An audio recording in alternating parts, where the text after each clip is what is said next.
ICC TV18, celebrating 15 years of leadership.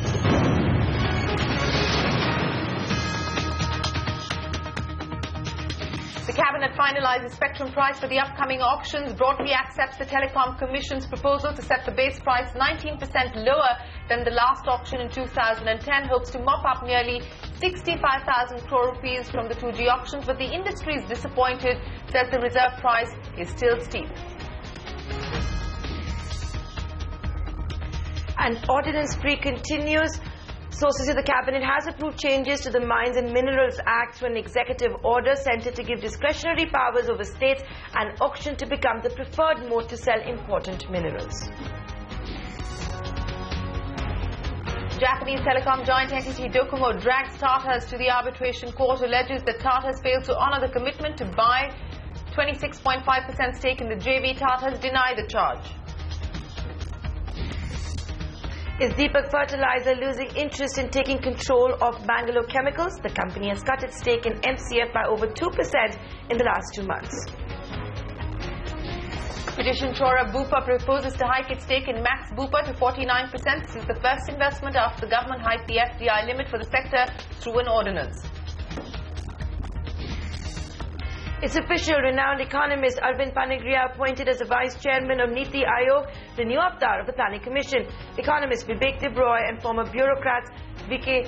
Sarvaswat appointed full-time members. Ahead of US President Obama's India visit, the Indo-US CEO Forum has been recast. Cyrus Mistry replaces Ratan Tata as the co-chair. New Infosys CEO Vishal Sikka has been inducted as a member, among others. Strong start but a tepid finish. Markets pared gains in the last 1 hour as major indices end with marginal losses. Nifty fails to defend 8,400. Mid-caps continue to outperform. The euro slips to a 9-year low after fears of Greece exiting the eurozone spook investors. Deep cuts across European markets and Wall Street. Absolutely magnificent. Dhoni finishes off in style. A magnificent strike into the crowd. India lift the World Cup. Indian cricket experienced joy like never before. This has been a super game of cricket as the men in blue triumphed on the biggest stage in 2011. It begins in Mumbai. A superhuman effort and a team that won it for Tendulkar. Dhoni's men brought about a spectacular triumph like never before. But ever since, the dream team has faded away quietly. Of what one man meant to a nation. First, the demigod walked away into the sunset. And the miracle man, like many others, finds himself out of the present setup. 4 years on since that tumultuous night at the Wankhede, skipper Dhoni is all set to pick his squad of warriors to defend cricket's ultimate prize, the ICC World Cup. Well, 4 years after that historic night in Wankhede, the World Cup is upon us once again. The countdown has begun with less than a month to go for the biggest cricket extravaganza to begin, Nantara. I'm getting tongue-tied already. Maybe because you're back from a 2-week-long holiday. It's good to have Shireen back in the studio. But do remember, India's 15-member squad is expected to be announced soon. A report suggests the last World Cup's hero, Yuvraj Singh, could make the cut, and this despite his omission from the 30 probables list. MS Dhoni, in fact, might be joining in by video conference from Australia. All right, so cricket and cabinet dominates the show this evening. Good evening. Thanks very much for joining us on India Business Hour. The big story tonight coming in from the cabinet, which has finalized the reserve price for the upcoming spectrum auctions. The Telecom Commission's recommendations have broadly been accepted, except for the 900 megahertz, where the price has in fact been hiked. The government hopes to mop up nearly 65,000 crore rupees from the 2G auction, and it hopes to conduct the 3G auction simultaneously, but it hasn't given any details yet. It says it intends to. The cabinet has also approved an ordinance for the Mines and Minerals Act. Malvika Jain and Anshu Sharma join us now with the details. Malvika and Anshu, thanks very much for tracking both the stories. Let me start by asking you, Malvika, take us through the decisions that have been taken by the cabinet as far as the 2G spectrum is concerned. As far as the 900 megahertz is concerned, a 7.7% hike over the price recommended by the Telecom Commission. What about the rest of the bands? Well, as far as the 900 megahertz band of spectrum is concerned, that is one where we are going to see maximum competition from companies like Bharti Airtel, Vodafone and Idea, who will be participating in this auction for 900 pretty much to win back spectrum in circles where their licenses are coming up for renewal. So it is interesting that the cabinet has in fact hiked the reserve price in this circle to in this spectrum band to 3,980 crore rupees per megahertz. In addition to this, for 1800 megahertz band and for 800 megahertz band, the reserve price recommendations of the Telecom Commission have been accepted in toto. As far as this present fiscal is concerned, even though around 65,000 crore rupees is the total expectation from this spectrum auction, only around 16,000 crore rupees will be received by the government in this fiscal, and the remaining payments will be recovered over the next subsequent years. As far as the 3G spectrum auction is concerned, the government has indicated its intent to auction 2,100 megahertz band of spectrum. Whether or not this spectrum is going to be auctioned and how the modalities will pan out is something that remains to be seen. All right, Malvika, hang in there. Let's get in a quick reaction. Jaideep Ghosh joins us as well of KPMG. Jaideep, appreciate you joining us here on India Business Hour. Let's get your reactions on the price that has been decided on pretty much along expected lines, going with the Telecom Commission's recommendations with the exception of the 900 megahertz band. But some circles have been left out. For instance, in the 900 megahertz band excludes Delhi, Mumbai, Kolkata and J&K, and in the 1800 megahertz band it excludes Maharashtra and West Bengal. What do you make of the pricing and the exclusions? So, Shireen, I think the pricing is along expected lines. The Telecom Commission did recommend pricing which was higher than the TRAI prices. And so we were expecting that since Telecom Commission has got representation from different ministries, that the pricing finally would be around those ranges. And so except for 900 megahertz where it's been hiked up a little bit, I think pricing, I would think from industry perspective, is along the expected lines. So I don't see anything, a big surprise there. It only remains to be seen where the auction takes the prices up to.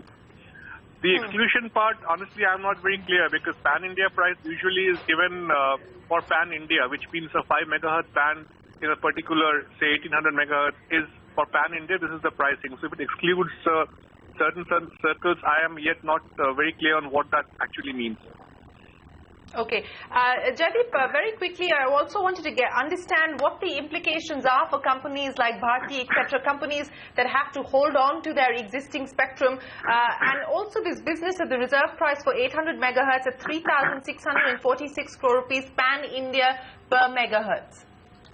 So I think not only Bharti Airtel, also at least Vodafone, Idea Cellular and Reliance Communication. In some of the circles, it's the situation which Malvika also mentioned is that their licenses would have to be renewed. So they have existing businesses there. So to make it more simple, I think they need to win back the spectrum at whatever the price be.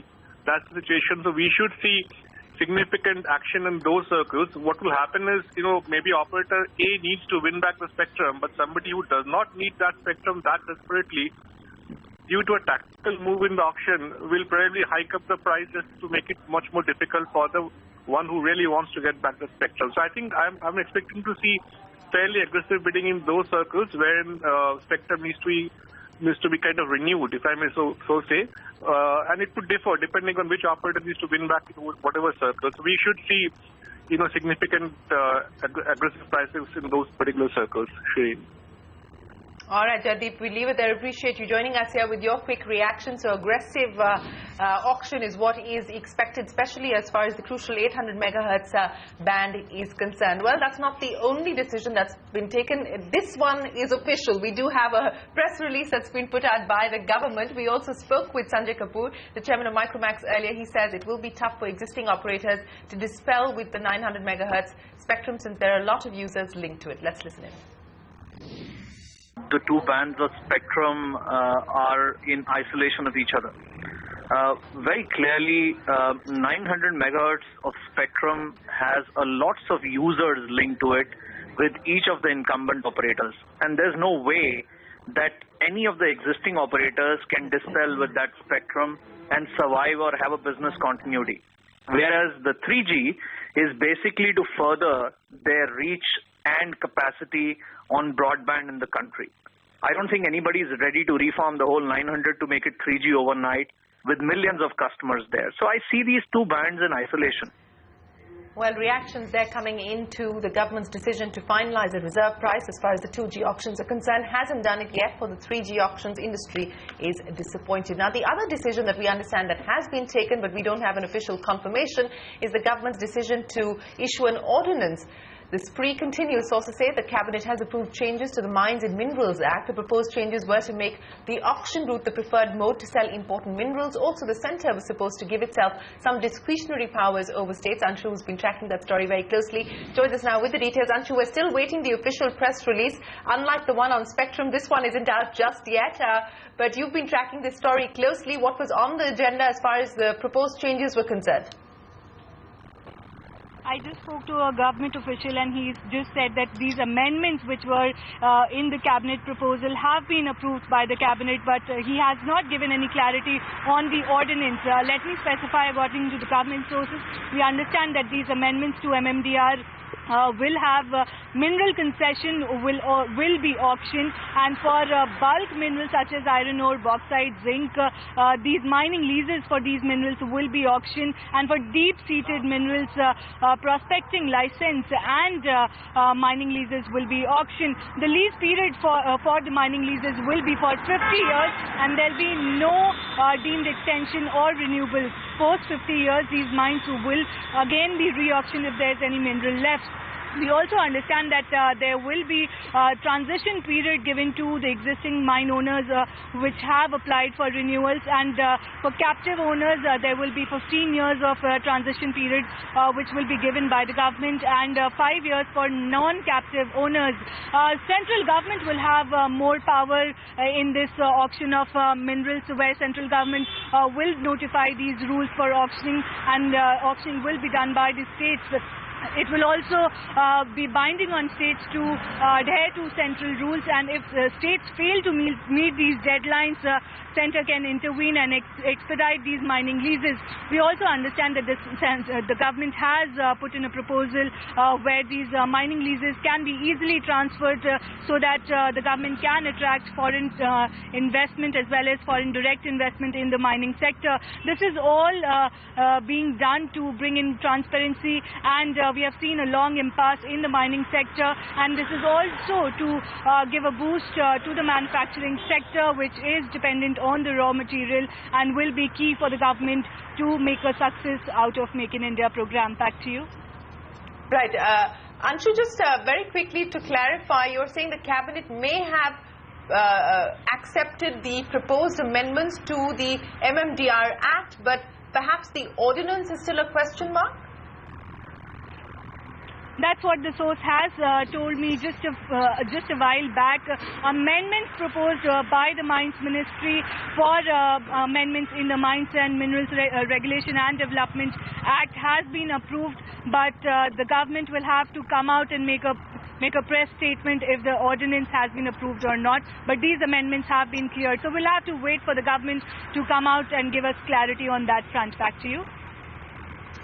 Thanks, Anshu, for joining us with that. So no clarity as yet whether we're going to see an ordinance when it comes to the amendments to that act, but the cabinet certainly clearing all of those amendments. Thanks a lot. The industry, meanwhile, divided on the ordinance and the amendments to auction all minerals. The Secretary General of the Federation of Indian Minerals says it's opposed to the auction route. However, the Director of Sarda Energy welcomed the ordinance. Listen in.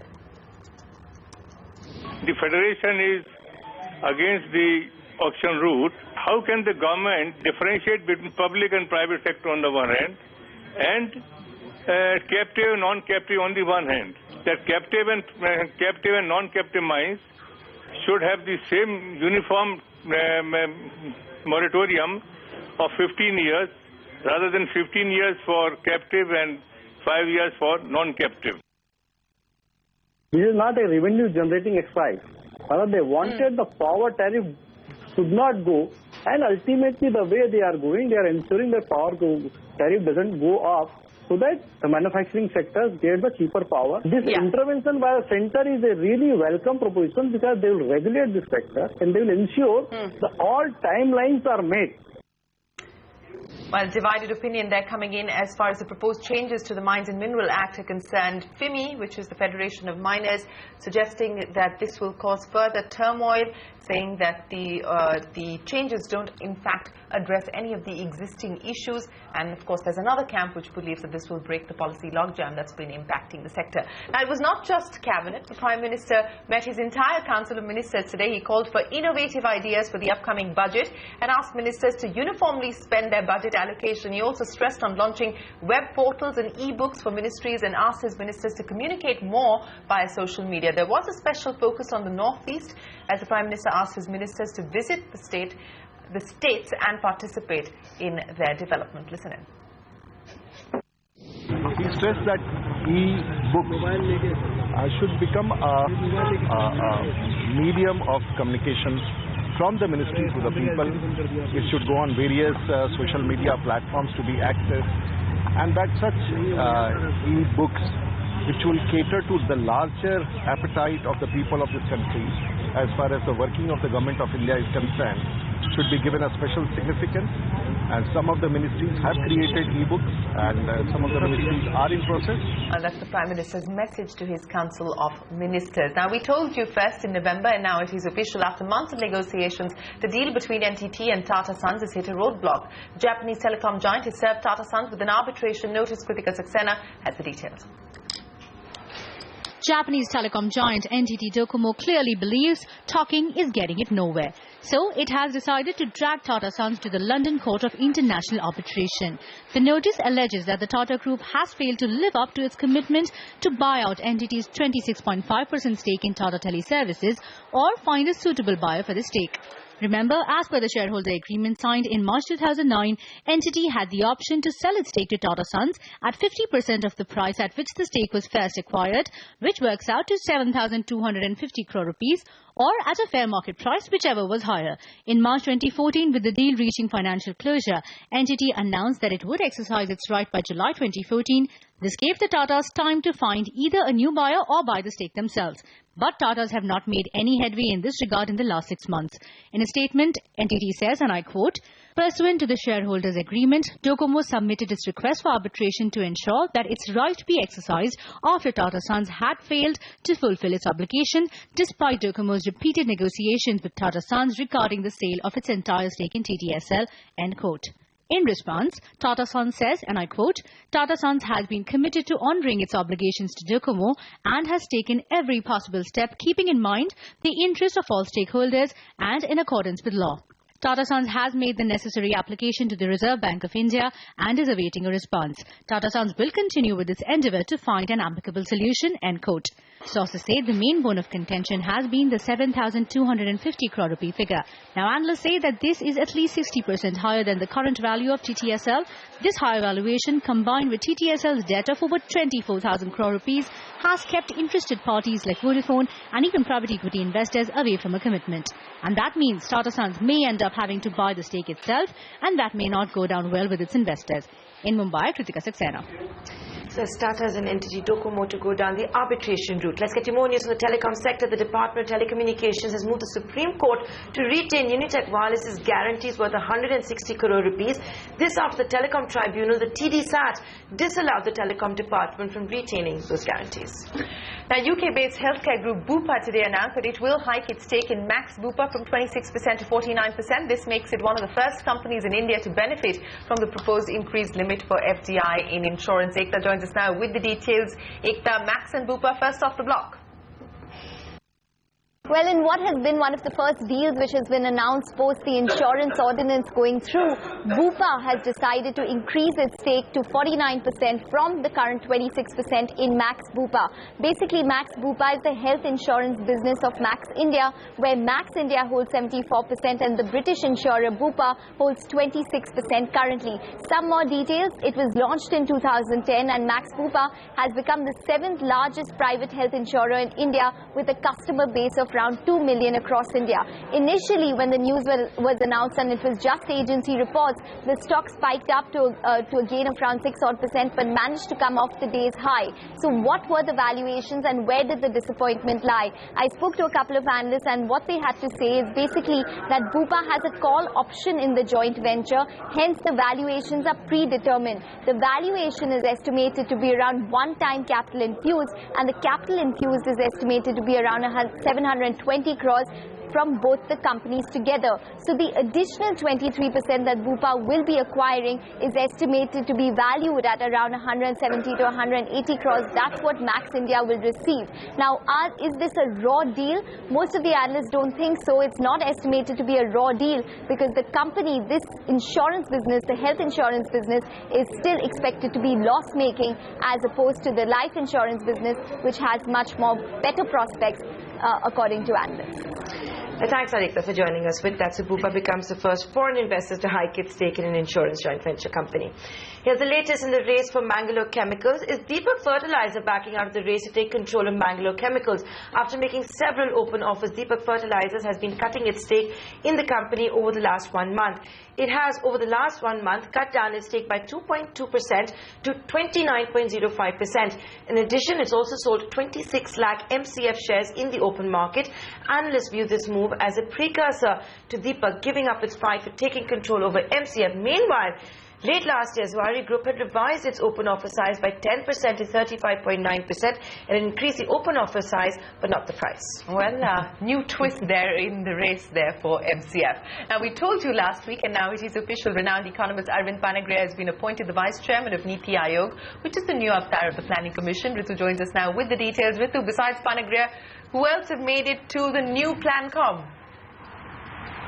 There are only two permanent members as far as the Niti Aayog is concerned. Arvind Panagria, of course, will be the deputy chairman, and assisting him would be Bibek Debroy, prominent economist based in Delhi, as well as Mr. V.K. Saraswat, who had a trailblazing career as the DRDO chief. But apart from that, you only have ex-officio members and special invitees. As far as the ex-officio members are concerned, you have the Home Minister, the Finance Minister, the Rail Minister, as well as the Agriculture Minister, and as far as the special invitees are concerned, you would have Mr. Nitin Gadkari, as well as Thawar Chand Gehlot and Smriti Irani as special invitees in the Niti Aayog. With that, it's back to you. You know, Ritu, it's been a day of new appointments and you've been tracking all of them. We understand that ahead of US President Obama's visit, the India-US CEO Forum has been recast. Who's in and who's out? According to my sources, Mr. Cyrus Mistry, who's a new entrant to this forum, will be the new co-chair as far as the Indo-US CEOs Forum is concerned. In addition to that, you have Mr. Vishal Sikka, as well as Arundhati Bhattacharya, BHEL's Mr. B. Prasada Rao as new members. In addition to this, several members have been retained, which includes Mr. Mukesh Ambani, Chanda Kochar, Deepak Parekh, Kiran Majumdar-Shaw. They have been retained in this forum. They are likely to meet on 26th of January during Mr. Obama's visit. Apart from this, the USIBC will also be hosting a separate CEOs forum. There will be 300 CEOs who have been invited for this separate CEOs forum. From what we have been told, the government-to-government talks will happen on 25th, and from the Indian side, you'll have issues like the totalization agreement as well as immigration issues, which will be flagged by Indian authorities. With that, it's back to you. All right, Ritu, appreciate you joining us. So that's the new look, US-India CEO Forum. But coming up next, a special discussion with Nitin Noria, the first Indian, the Dean of the prestigious Harvard Business School. That's coming up.